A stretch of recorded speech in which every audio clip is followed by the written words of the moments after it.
অবস্থাও আছে।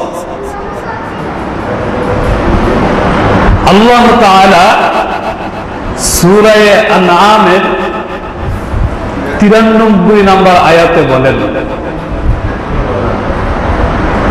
ওয়ালাউ তারা ইযিল যালিমুনা ফি গামারাতিল মাউত ওয়াল মালাইকাতু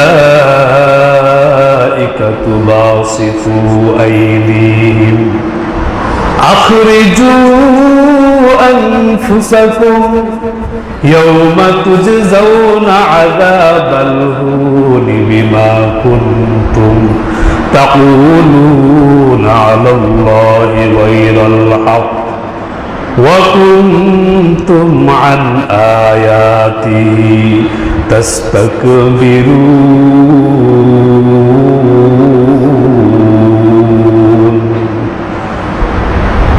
আল্লাহ তাআলা বলেন, ওয়ালাউ তারা ইযিল যালিমুন, এর পয়গম্বর যদি আপনি জালেমদেরকে দেখতেন, যদি আপনি নাফরমানদেরকে দেখতেন, ফিল গামারাতিল মাউত, কোথায় কোথায়, মৃত্যুর যন্ত্রণার মধ্যে, ওয়াল মালাইকাতু বাসিতু আইদিহিম, যখন নাফরমানেরা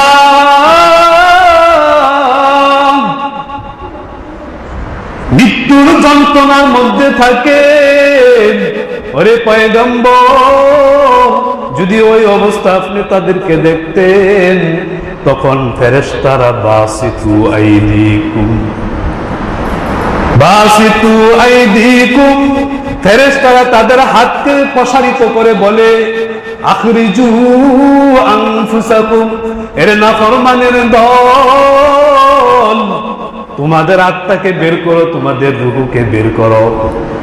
নাফরমানের রূহটা ফেরেশতাদের ভয়াবহ আকৃতি দেখে তার 360 জোড়ার মধ্যে পলায়ন করা শুরু করবে, বের হতে চাবে না। তখন ফেরেশতা বলে, ওই নাফরমানের আত্মা বের হয়ে আয়, আল ইয়াউমা তুজজাউনা আযাবাল হুন, আজ তোমাদেরকে অপমানজনক শাস্তি প্রতিদান স্বরূপ প্রদান করা হবে। কেন কেন কেন? দুই কারণে। কয় কারণে? কথা বলেন, কয় কারণে?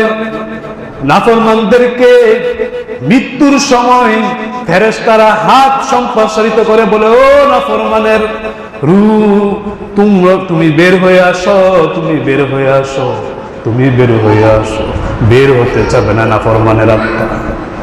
তখন ফেরেশতারা বলবে, আল-ইয়াউমা তুজজাউনা আযাবাল হুনি, আজ তোমাদেরকে অপমানজনক শাস্তি প্রতিদান স্বরূপ প্রদান করা হবে। দুই কারণে, তোমরা দুনিয়ার মধ্যে থাকতে দুইটি অপরাধ করেছো, এই জন্য আল্লাহ তাআলা তোমাদের জন্য অপমানজনক শাস্তি রেখেছেন। এক নাম্বার কারণ কোন? দুই কারণে।